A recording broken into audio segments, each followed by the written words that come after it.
आज हम टीसीएस के क्वार्टरली रिजल्ट्स के बारे में बात करेंगे जो लास्ट 9 जुलाई को पब्लिश हुआ। मैनेजमेंट में पब्लिश किया। बहुत सारी ऐसी बातें हैं जो सेक्टर से रिलेटेड, स्टॉक से रिलेटेड हम डिस्कस करेंगे आगे जाकर। एंड वीडियो को स्टार्ट करते हैं, आगे बढ़ते हैं।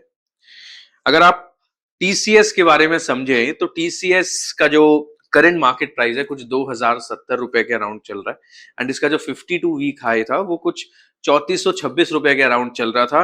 एंड जो 52 वीक लो जो करेक्शन आया उसके बाद वो कुछ 1976 का लो बनाकर अभी 2070 रुपए के रेंज में ट्रेड कर रहा है।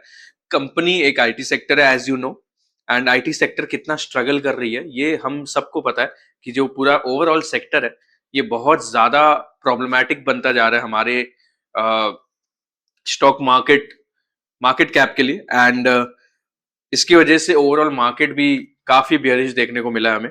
एंड अगर आप टीसीएस की बात करें तो ये एक आईटी कंपनी है जिसका 7.4 लाख करोड़ का मार्केट कैप है, जो कि सबसे हाईएस्ट है पूरे आईटी सेक्टर में हमारे देश में। एंड बहुत ही ज्यादा वेटेज है इस पर्टिकुलर स्टॉक का हमारे इंडेक्स पे। अगर हम आईटी सेक्टर की बात करें तो ये रहा चार्ट्स आपको देखने को मिलेगा। ओके, चार्ट्स में आप सिंपली ये देखोगे कि जो निफ्टी आईटी का जो इंडेक्स है वहां पर जो हाई बना था कुछ एक साल पहले वो 46,000 के अराउंड बना था। एंड अभी जो इसका लो है वहां से जो करेक्शन आया है ऑलमोस्ट अराउंड 40% का करेक्शन हमें देखने को मिलेगा। 35 to 40% का करेक्शन।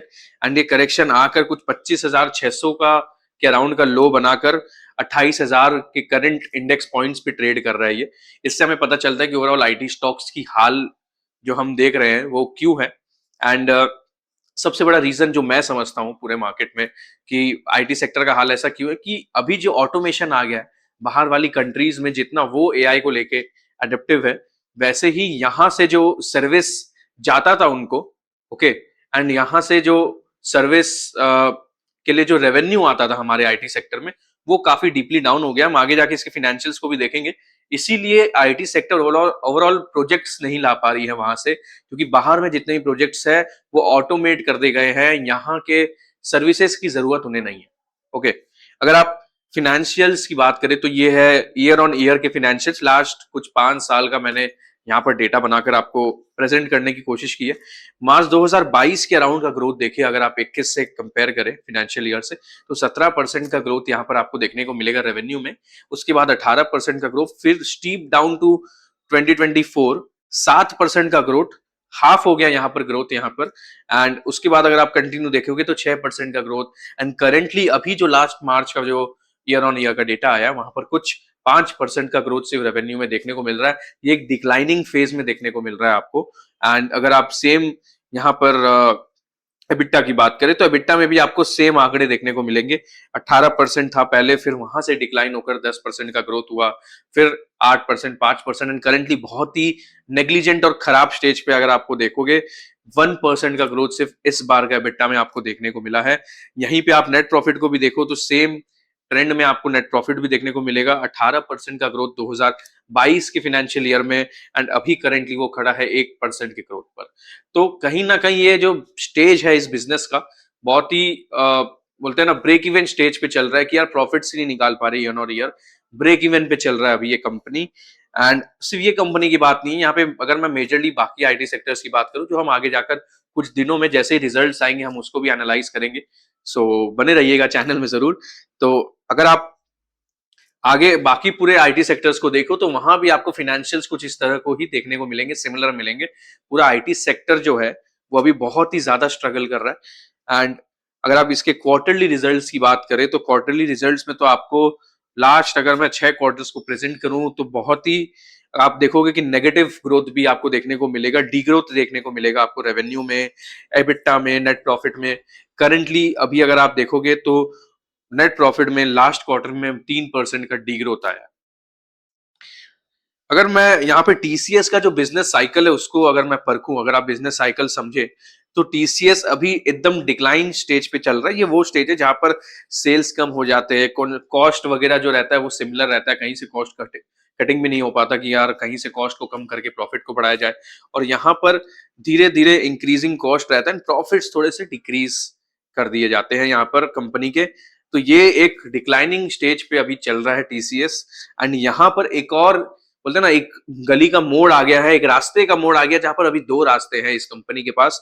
पहला, ये डिक्लाइनिंग स्टेज या तो कंटिन्यू होते रहे, या तो एक लाइफ साइकिल एक्सटेंशन, यानी कि यहां सर से कंपनी रिबाउंड करके वापस से अपने पुराने स्तर पे, अपने पुराने मार्केट कैप को पकड़ के, अपने पुराने जो बोलते हैं ना आईटी सेक्टर हमारी देश का शान था, वो शान को वापस लाकर यहाँ पर आ सकता है। बट ये तभी हो पाएगा जब टीसीएस या बाकी आईटी कंपनीज एआई ऑटोमेशन की तरफ ज्यादा बढ़ेगी, एंड इंडिया में अपना कंज्यूमर बेस बनाएगी, ना कि डिपेंडेंसी बनाएगी बाहर के देशों में। ये सबसे बड़ा वीक पॉइंट था आईटी सेक्टर का, जो ट्रिगर हो गया था अभी, कि हमारी उनका जो कंज्यूमर बेस था वो दूसरे कंट्रीज के ऊपर डिपेंडेंसी था। इंडिया में बहुत ही मिनिमल प्रोजेक्ट्स करते थे। इंडिया में बहुत सारे सेक्टर्स में जो इंडिया में ऑलरेडी स्टैब्लिश है, वहां पर ऑटोमेशन आया ही नहीं है। That's the reason IT sector हमारे देश को ही, देश के कंपनीज को उतना सर्व नहीं कर पा रहा है जितना करना चाहिए था बाकी देश से कंपेयर किया जाए तो। चलिए, अब टीसीएस और एआई के बारे में थोड़ा समझ लेते हैं कि आगे जाकर अब टीसीएस और एआई का क्या ऐसा अडॉप्शन आ रहा है, एंड प्रोजेक्ट्स के बारे में हम समझेंगे, फ्यूचरिस्टिक थोड़ा सा होंगे।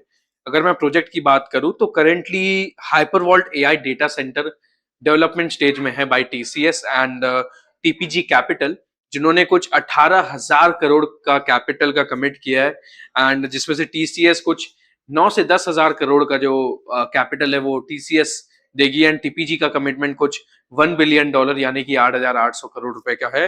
एंड यहाँ पर अगर आप ओनरशिप स्प्लिट की बात करें तो टीसीएस के पास 51% ओनरशिप है इस प्रोजेक्ट का, एंड टीपीजी का जो ओनरशिप है वो कुछ 27.5% से लेके 49% तक एक रेंज पे है। बट ये पब्लिकली अभी तक बताया नहीं गया कि टीपीजी का कैपिटल प्रॉपरली क्या रेंज पर है, एंड हो सकता है कि कुछ अलग इन्वेस्टर्स या इंक्यूबेटर्स हो यहाँ पर जो अपना एक्सपर्टीज ला रहे हो for this Hypervault AI data center. And अगर इसका टारगेटेड पावर कैपेसिटी आप देखो तो कुछ 1 गीगावाट का है, एंड ये प्लान होगा धीरे धीरे अलग अलग फेजेस में। जो करंट फेज चल रहा है वो पुणे महाराष्ट्र, नवी मुंबई महाराष्ट्र में 120 मेगावाट की फैसिलिटी अभी भी ऑनगोइंग रेडी है, एंड 2027 तक उसको लाइव कर दिया जाएगा। अगर हम आगे प्रोसीड करें, इसके ऑपरेशनल मेट्रिक्स के बारे में समझे जो कॉन कॉल्स में प्रेजेंट किए हैं उनके सीईओ ने, तो एंटरप्राइज का जो कंज्यूमर बेस है कुछ 250 प्लस टायर 1 ग्लोबल कॉरपोरेशंस के साथ उनका कोलैबोरेशन है, जो प्रोजेक्ट्स देती थी पहले टीसीएस को। बट मुझे ये लगता है कि वो जो कंज्यूमर बेस है वो थोड़ा सा पुराना कंज्यूमर बेस है, भले ही वो उनके तरफ से रेवेन्यू आ रहा है अभी, बट कुछ नया प्रोजेक्ट नहीं आ रहा है उनके पास। जो रेकरिंग रेवेन्यू है वही प्रोसीड हो रहा है, और उनको वही चीज आप उनके रेवेन्यूज में देखने को मिलेगा, और ग्रोथ आपको उसी वजह से देखने को नहीं मिल रहा है क्योंकि कुछ नए प्रोजेक्ट्स उन पुराने क्लाइंट से नहीं आ पा रहे हैं। टीसीएस कॉग्निक्स करके एक AI driven infrastructure operational metric है जो ये कंज्यूमर्स यूज करते हैं। ओके, इससे ये मेजर होता है कि आप इंफ्रास्ट्रक्चर के एआई ड्रिवन, जितने भी एआई ड्रिवन इंफ्रास्ट्रक्चर होते हैं कंपनी के, वो ये सॉफ्टवेयर उसे मेजर करता है, एंड इसका एक अलग एनालिटिक्स बनता है जो कंपनी को हेल्प करता है अपने टेक को कैसे मेंटेन करके रखे, एंड क्या चेंजेस, स्ट्रक्चरल चेंजेस वहां पर लेकर आए।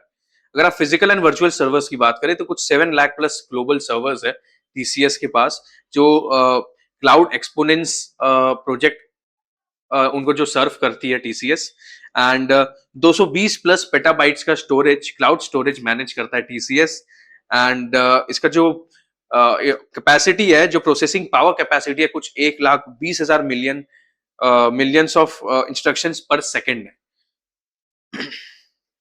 अगर आप आगे जाकर इनका टेक्नोलॉजी पार्टनर देखें तो काफी बड़ी बड़ी कंपनीज का नाम आपको देखने को मिलेगा यहाँ पर। एएमडी क्या करता है, एएमडी कुछ रैक स्केल एआई डिजाइन के प्रोजेक्ट पर कोलैबोरेट करके रखा है टीसीएस के साथ, जो 200 मेगावाट एआई ब्लूप्रिंट को यूटिलाइज करके जीपीयूज को डिजाइन करती है।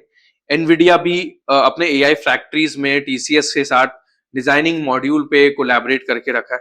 सीमेंस एनर्जी एमओयू साइन करके रखी है टीसीएस के साथ, ताकि वो power generation, grid safety, efficient energy distribution systems में टीसीएस की मदद ले सके। एंड हाइपर स्केल्स में ऐसे बहुत अलग अलग अदर कंपनीज हैं जो टेक्नोलॉजिकल पार्टनर्स है फ्रॉम टीसीएस।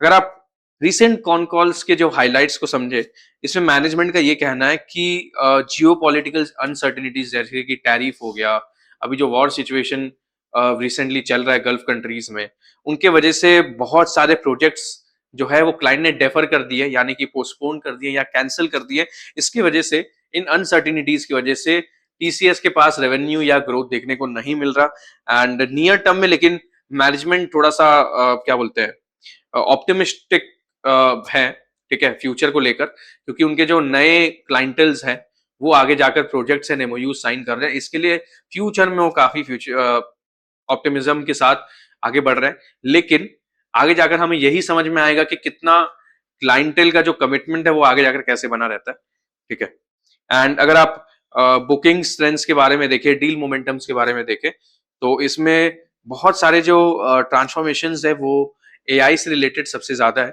सबसे पहला कि जो इनका टोटल वैल्यू है कुछ 9.5 बिलियन डॉलर्स का, जो क्वार्टर वन का वैल्यू है, जो बहुत ही लार्ज डील मानती है टीसीएस अपने लिए, वो सबसे ज्यादा ऑप्टिमिस्टिक है इस डील को लेकर।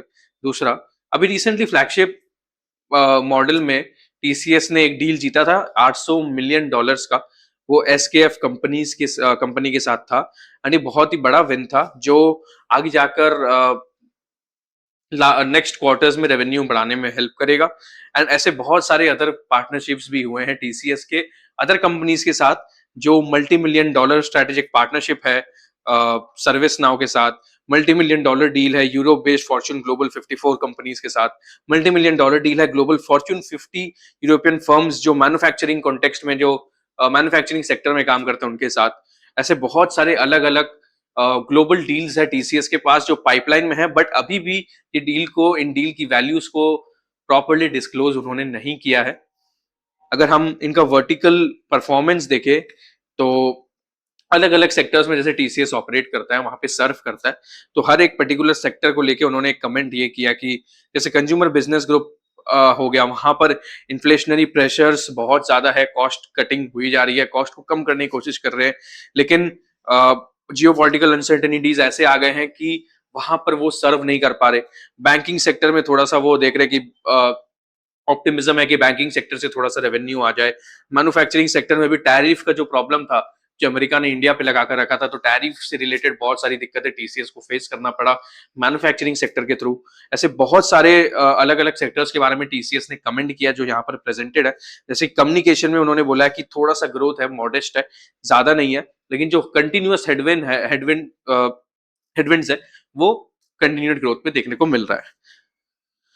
चलिए, ये है end of the presentation for TCS quarterly report. मेरा पर्सनल कमेंट टीसीएस को लेकर ये है कि आगे जाकर जैसे जैसे टीसीएस टेक को अडेप्ट करेगा, अभी टीसीएस एक वापस से री इन्वेस्टमेंट फेज पर है, ठीक है। जो नया टेक हमारे देश में आ रहा है एआई से रिलेटेड, उसमें टीसीएस बहुत भर के इन्वेस्टमेंट कर रहा है, बहुत सारे ऐसे जॉइंट वेंचर कर रहा है।